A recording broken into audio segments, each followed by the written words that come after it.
കുറേ നാൾക്ക് ശേഷമാണ് അമ്മയുടെയും ചേട്ടായിടൊക്കെ കൂടെ ട്രാവൽ ചെയ്യാൻ വേണ്ടിയിട്ട് പോകുന്നത്. കുറേ നാളായി, കാരണം 2 വർഷത്തോളം ആയല്ലോ ഞാൻ നാട്ടിൽ വന്നിട്ട്. എന്തായാലും ഒത്തിരി സന്തോഷമായി. ഇങ്ങനെ ഒരുമിച്ച് യാത്ര ചെയ്യാനൊക്കെ പറ്റുമെന്ന് ഞാൻ ഒട്ടും വിചാരിച്ചില്ല.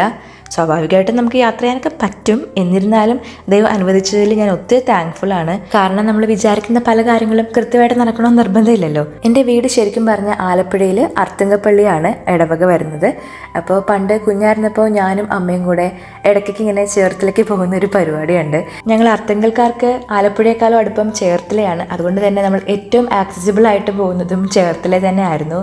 ഡ്രസ്സിനാണെങ്കിലും അതുപോലെ തന്നെ എന്ത് സാധനം മേടിക്കാനാണെങ്കിലും ഓടിപ്പിടിച്ച് ബസ്സിൽ കയറി ചേർത്തലയ്ക്ക് പോകുമായിരുന്നു.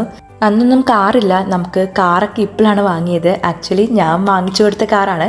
അതിൽ തന്നെ യാത്ര ചെയ്യാൻ സാധിച്ചതിൽ ഞാൻ ഭയങ്കര പ്രൗഡാണ്. എന്തായാലും ദൈവത്തിന് ഒരുപാട് നന്ദി. ഞാനും അമ്മയും കുറേ അങ്ങ് സംസാരിച്ച് പോകുന്നുണ്ട്. വീട്ടിലാണെങ്കിലും ഞാനും അമ്മയും ഒത്തിരിയൊക്കെ എന്തെങ്കിലുമൊക്കെ ഇങ്ങനെ കത്തി വയ്ക്കാറുണ്ട്.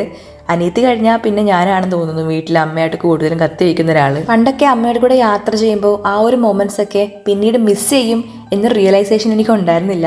കല്യാണം കഴിഞ്ഞു, അതിനുശേഷം അയർലൻഡിലായപ്പോഴും കല്യാണം കഴിഞ്ഞ് നാട്ടിൽ വരുമ്പോഴൊക്കെ ആണെങ്കിലും ആ ഒരു റിയലൈസേഷൻ ഇപ്പോഴാണ് എനിക്കുള്ളത്. അമ്മയായിട്ടുള്ള ആ ഒരു മൊമെൻറ്റ്സും ഞങ്ങൾ ഒരുമിച്ച് കടയിൽ പോകുന്നതും സാധനങ്ങൾ മേടിക്കുന്നതും എനിക്ക് ഡ്രസ്സ് വാങ്ങി തരുന്നതൊക്കെ ശരിക്കും ഇപ്പോൾ നന്നായിട്ട് മിസ് ചെയ്യാറുണ്ട്.